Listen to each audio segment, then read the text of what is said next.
بسم الله الرحمن الرحيم.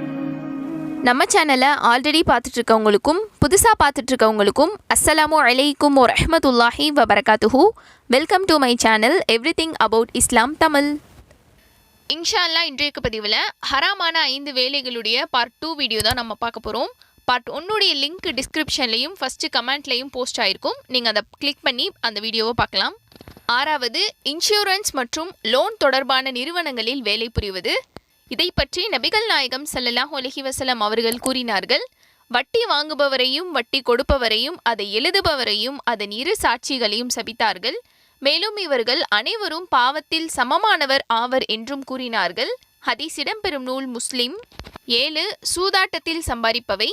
இதை பற்றி நபிகள் நாயகம் ஸல்லல்லாஹு அலைஹி வஸல்லம் அவர்கள் கூறினார்கள், பகடக்காய் ஆட்டம் நஷ்தஷீர் விளையாடியவர் தமது கையை பன்றி இறைச்சியிலும் இரத்தத்திலும் தோய்த்தவரை போன்றவராவார். நஊது பில்லாஹி மின்ஹா. இந்த ஹதீஸை அறிவிப்பவர் புரைதா ரலியல்லாஹு அன்ஹு அவர்கள். சஹீஹ் முஸ்லிம். 8வது, பச்சை குத்தி விடுவது.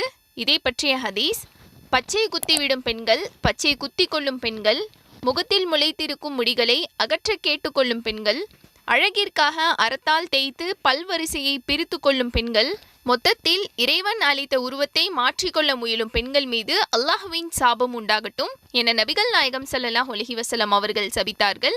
ஹதீஸை அறிவிப்பவர் அப்துல்லாஹ் பின் மஸ்ஊத் ரலியல்லாஹு அன்ஹு அவர்கள். நூல் புகாரி. 9வது, உருவப்படங்கள் வரைவது. இதை பற்றிய ஒரு நிகழ்வு. சயீத் பின் அபில் ஹசன் அவர்கள் கூறியதாவது, நான் இப்னு அப்பாஸ் ரலியல்லாஹு அன்ஹு அவர்களுடன் இருந்தபோது ஒரு மனிதர் வந்து, இப்னு அப்பாஸ் அவர்களே, நான் கைத்தொழில் செய்து வாழ்க்கை நடத்தும் ஒரு மனிதன், நான் உருவங்களை வரைகிறேன் என கூறினார். அதற்கு இப்னு அப்பாஸ் ரலியல்லாஹு அன்ஹு அவர்கள், நபிகள் நாயகம் ஸல்லல்லாஹு அலைஹி வஸல்லம் அவர்களிடம் நான் செவியுற்றதையே உமக்கு அறிவிக்கிறேன். யாரேனும் ஒரு உருவத்தை வரைந்தால் வரைந்தவர் அதற்கு உயிர் கொடுக்கும் வரை அல்லாஹ் அவரை வேதனை செய்வான். அவன் ஒரு காலும் அதற்கு உயிர் கொடுக்க முடியாது என்று நபிகள் நாயகம் ஸல்லல்லாஹு அலைஹி வஸல்லம் அவர்கள் கூற நான் செவியுற்றேன் என்றார். கேட்டவர் அதிர்ச்சியுடன் பெருமூச்சு விட்டார். அவரது முகம் பயத்தால் மஞ்சள் நிறமாக மாறியது.